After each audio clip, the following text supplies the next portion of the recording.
What's going on, guys? Welcome back to my channel. I'm here to give you my thoughts about Now You See Me, Now You Don't. I have to be honest, when it comes to these films, I am a newbie because I had not seen the two prior films. So in preparation for the brand new installment, I did go back and watch both of the prior movies. And what's really the overall positive about this entire franchise is that you know exactly the kind of film you are going to get when you sit down and watch these movies.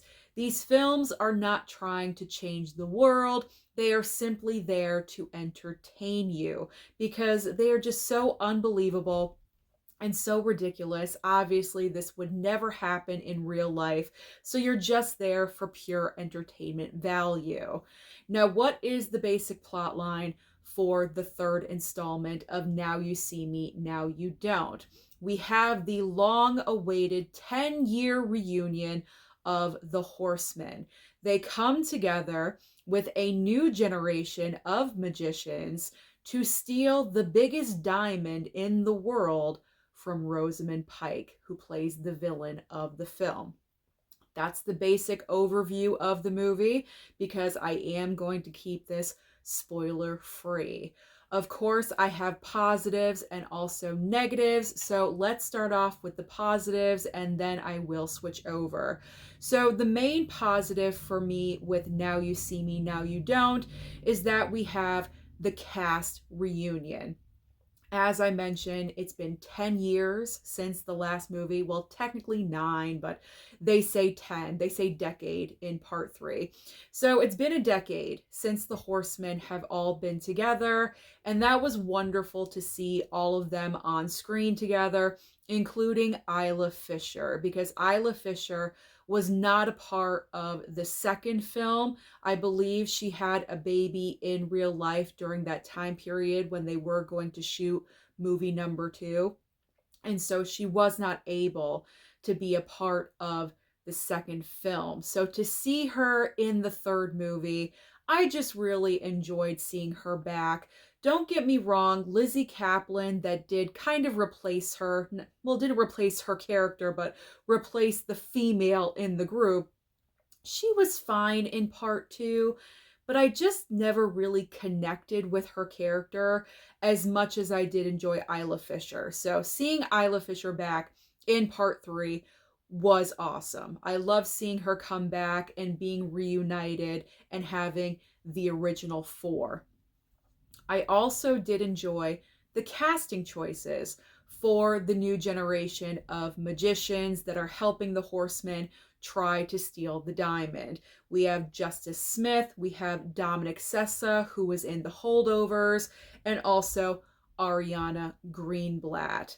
They're all upcoming actors. They've been acting in a lot of various projects. I think Dominic Sessa really hasn't been doing anything much since The Holdovers, but I think he has this movie. Well, I know he has this movie. I just said it. He has this movie, and I think he has a couple of other projects lined up already. So these are all upcoming stars in their own right, and most likely they're going to continue with this franchise because they kind of leave it open-ended and the possibility of more adventures to come.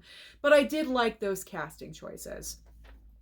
My final big positive for this movie is Rosamund Pike as the villain. As we all know, Rosamund Pike is more than capable of playing a nasty, villainous character because she was just so amazing in Gone Girl. That was being a villain on a completely different level than this movie. But when it comes to money and diamonds, you do have to play a certain character. And Rosamund Pike, I thought, was the perfect casting choice. She was amazing. The only little critique that I have with her portrayal of the character is that I feel like with her line deliveries, she possibly could have done just a little bit more. She could have said lines just a little bit more nasty and more snarky. That I really would have enjoyed. Like, really dig into that character. I felt like she was holding back just a little bit, and I'm not really sure why. because when you have an actress so good as Rosamund Pike, I would feel like you would want to utilize her and her villainness as much as possible. So that was like, that's a positive, but also kind of a negative for me because I did feel like she was holding back. Those were my main overall positives about the film. So now let's get into what I thought was just not as great going into those negatives. So even though I do enjoy the casting choices for the brand new generation of magicians, I still felt like there were too many characters in the film. Because when you have too many characters, you have to try to give all of these characters the right amount of screen time, especially because they are all well-known actors at this point. Of course, they're going to want as much screen time as possible. Not saying anyone has a huge ego, but that is realistic to say. So you're trying to focus in on each character individually or breaking them up into like duos and things like that. So because of that, I just thought there were too many characters to focus in on, because you have the four horsemen, you have the three newbies, so that's seven.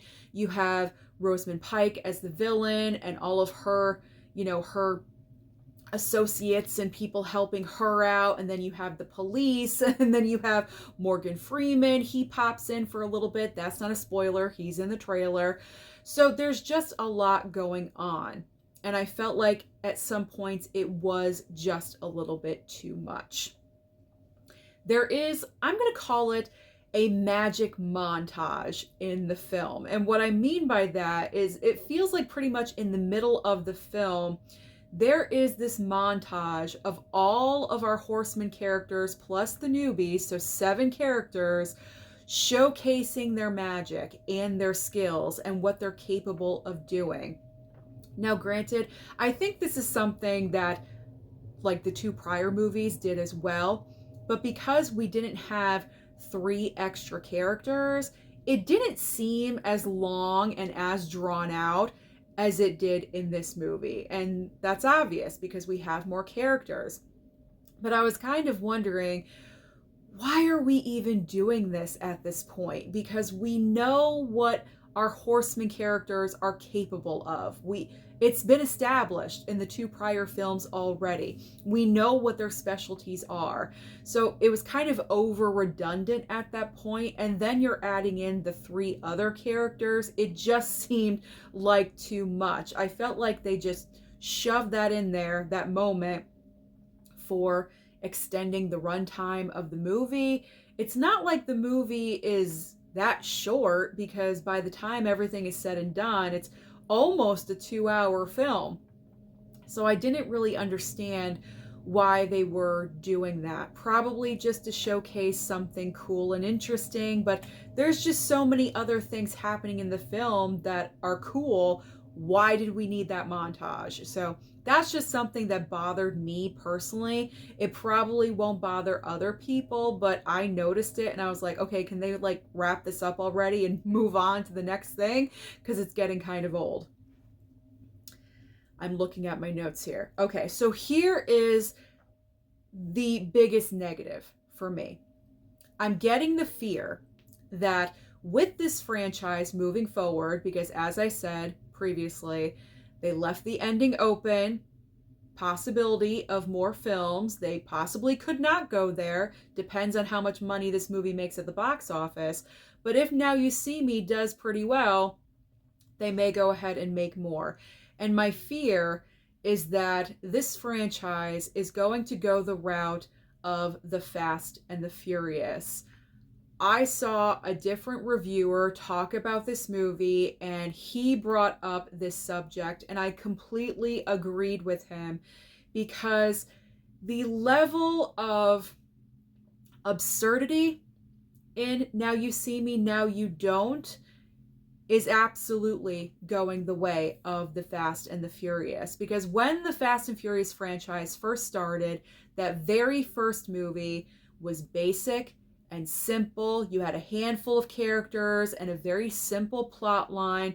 And as the movies went on, The cast members increased, and then also the overall vibe of the film has gotten more ridiculous with every single installment. And I feel like with Now You See Me, this is the exact same thing of what they are doing.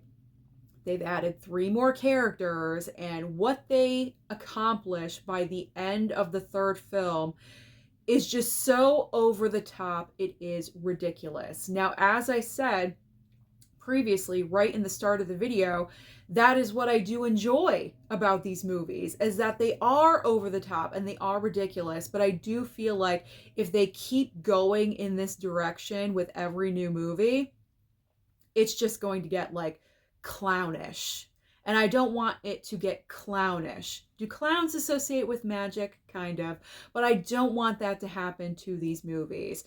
My personal wish is that if they move forward and make a 4th, 5th movie, whatever they decide to do, kind of bring it back just a little bit. Rein it in.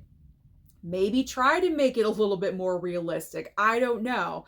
But if they keep going in the direction that they're going, it's going to be like Magicians in Space, just like what they did with the Fast and the Furious. And that is going to be totally ridiculous. And I don't want that to happen. So that was like my biggest complaint about this movie. It has the potential to be just laughable versus entertaining. The final negative that I am going to mention, it's not huge, but personally for me, it didn't really work. Now, I enjoy a great twist in a film, especially if I don't see it coming. And there is a twist in this movie. However, you could see it coming, and also it is predictable. What you see at the end of the movie is something that is not new. It's not new. It's not unique. It's not a kind of twist that we've never seen before. We've seen this numerous times in different films from the past. And so because of that, it just didn't really affect me. I wasn't like, oh my God, I wasn't taken aback by what I just saw in front of me.